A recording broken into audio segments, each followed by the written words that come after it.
waa Ngogom ñoom itam comme waa Mbadakhoune dañoo am jafe-jafe suuf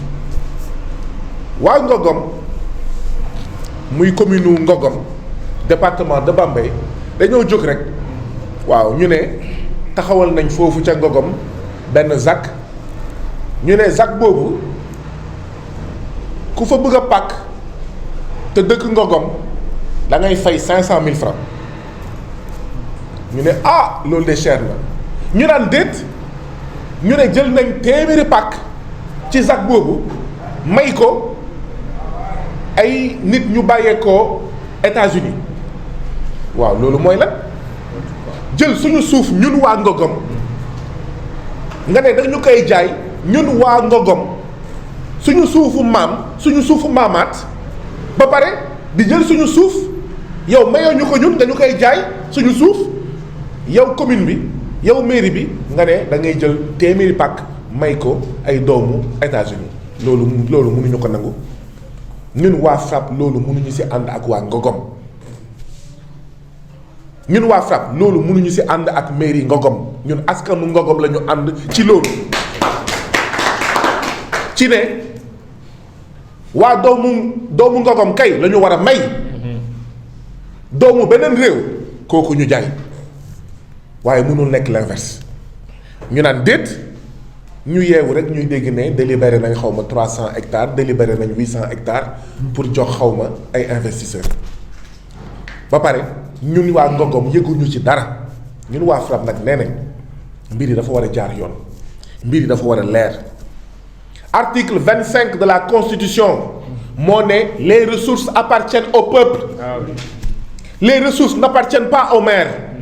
les ressources n'appartiennent pas aux conseils municipaux les ressources appartiennent au peuple le peuple nag ci commune Ngogom mooy askanu Ngogom comme les ressources appartiennent au peuple mais da nga war a waxtaan ak askan wi mooy dogal waaye yow mënoo toog sa bureau yow monsieur le maire ngay jël maanaam Ngogom di tracé naan lii diw lii diw lii diw lii bukki lii njuur lii sàmba donc ñun waa FRAPP dañoo ànd ak collectif ànd sàmm suñu moomeel bu Ngogom ci ne suufu Ngogom luñ ciy def nañ ci ànd ak waxtaan ak déggoo askanu Ngogom benn ba pare bu fekkee dañuy maye ay jàmbur nañu may waa doomu Ngogom dañu ñu de ay nit ñëw pour contribuer à développer Ngogom waaye pas au détriment des filles et fils de Ngogom déedéet pas au détriment des fils et filles de Ngogom comme ni ma ko doon waxee sànq ci Mbadakhoune waaye comme tamit ni ñu ko mënee waxee sànq si Cikki comme ni ñu ko mënee waxee tamit ci maanaam Kayar ba ñu luy développer suñu ay gox suñu ay communes ak suñu ay départements mais pas au détriment des filles et fils de Ngogom waaye tamit mairie bi foog ñu wax ñu lu mu bëgg mairie Ngogom lan la bëgg ñu yeewu suba teel ñu ne ñu léegi waaw ku am tool ci Ngogom da ngay fay 150 000 maanaam fanweeri junni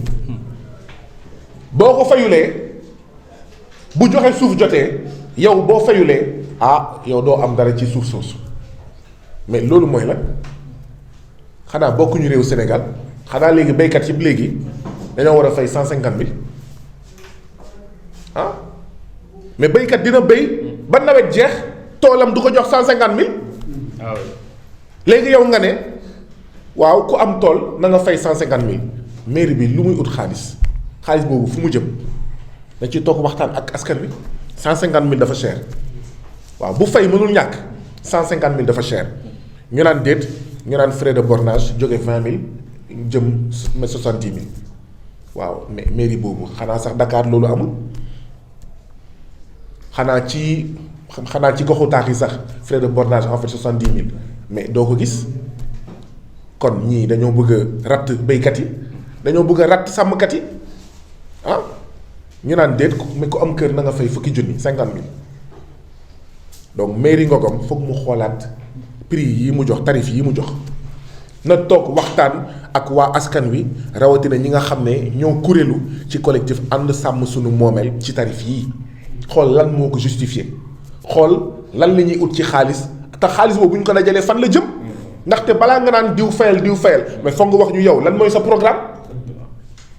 bu si askan wi gisee boppam te wóolu la pare nañ sax pour jox la 500000 wala 1 million waaye yow mais xamoo lu géej gi di riir yow xamoo feuille de route ba pare ñu lay naan ay 50000 par maison 150000 la tool bu nekk ak ñoom seen ba pare nag duñ fi nangu ñuy jël suñu suuf di ko jox ay doxandeem te ñun waa Ngogom duñu am suuf donc ñun waa Ngogom ànd ak waa Mbadakhoune ànd ak ñun waa FRAPP li ñu wax mooy suñu suuf suñu bakkan. Bonjour, cher Sénégal, bonjour l'opinion nationale et internationale. Je m'appelle Mbaye Fall, porte-parole du collectif And Sam Suñu Moomel de la commune de Ngogom, département de Bambey. Impacté par l'autoroute à péage Ila Touba, la population de Ngogom crie son dernier cri de cœur, car ces terres qui ont été prises d'une partie de l'autoroute à péage a vu aujourd'hui son rendement se rabaisser jusqu'à se retrouver à un faible et très faible rendement. Le maire, en collaboration avec des géants financiers, s'est engagé résolument vers un bradage foncier de nos terres. À la date du 24 novembre 2022, le conseil municipal a pris d'importantes décisions. A pris des décisions à l'endroit de la population du monde rural de Ngogom. De ces décisions, il va du versement de 50 000 francs, d'une somme de 50 000 francs pour les anciennes habitations, les maisons déjà habitées, de 3 hectares pour un centre réservé aux investisseurs, puisque les investisseurs viendront s'implanter au niveau de la commune. Donc, ils ont prévu 3 hectares déjà comme assiette foncière pour abriter ce centre-là. Le maire en a pris une délibération de 300 hectares sur nos terres et la vente des parcelles de la ZAC, zone agricole communautaire, qui a été mise en place pour contrecarrer l'avancement de Bambey dans les communes environnantes. Alors, le maire sortant avait pris ces décisions-là pour empêcher l'empiètement de la commune de Bambey sur la commune de Ngogom. Et la population de Ngogom avait voté, donné son accord concernant cette ZAC-là, mais à des conditions qui étaient prévues dans le document. Le maire, à son arrivée, a foulé à pied l'ensemble de ces décisions et de ces conditions qui étaient prévues dans la zone ZAC. Alors, de cette ZAC-là, la parcelle est vendue à 500 000 francs, ce qui est hors portée de la population et du monde paysan. Ce que la population refuse avec un niet catégorique. Il a réservé 100 parcelles à ses investisseurs supposés des Afro-Américains qui veulent retourner à la terre natale. Et nous disons que Ngogom seulement, ce n'est pas une terre qui est prête, qui doit être la terre de retour de ces Afro-Américains. La terre appartient aux paysans qui ne vivent que de cette terre et qui n'ont que activité principale, l'agriculture et l'élevage. Il en est aussi d'un pôle urbain qui est réservé là-bas, qui est prévu là-bas, et que le maire a délibérément dit que ce pôle urbain n'appartient pas au monde paysan. Il n'y aura ni de palissade, ni de pauvres qui vont abriter ce pôle urbain-là. Le collectif, par la voix de la population, s'est engagé dans ce combat-là et mènera le combat par tous les moyens. Et nous exhortons le président de la République, son Excellence Monsieur le Président Macky Sall, qu'il se prononce sur cette question-là et que le collectif est prêt à faire face à ces décisions-là et s'allie avec tous les organismes et hommes de bonne volonté qui luttent et combattent qui combattent l'injustice. Ainsi, nous lançons un appel solennel à toute la communauté que le danger qui plane sur la commune de Ngogom ne se passera pas. Le collectif se tient debout et fera face au maire, quoi qu'il en coûte, même s'il en vaudra des